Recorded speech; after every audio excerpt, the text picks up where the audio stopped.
Okay, this is the Paloma. It is May 8, 2023, and this is a pre-Zinc install inspection.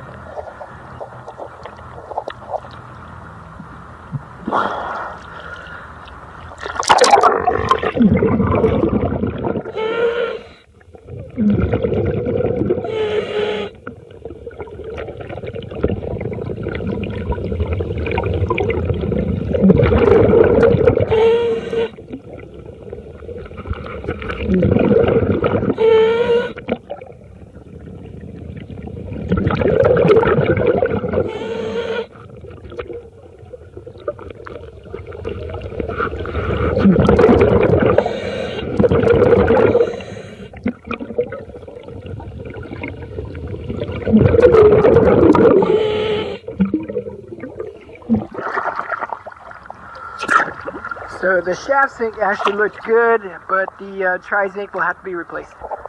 Thank you for choosing DS Diving.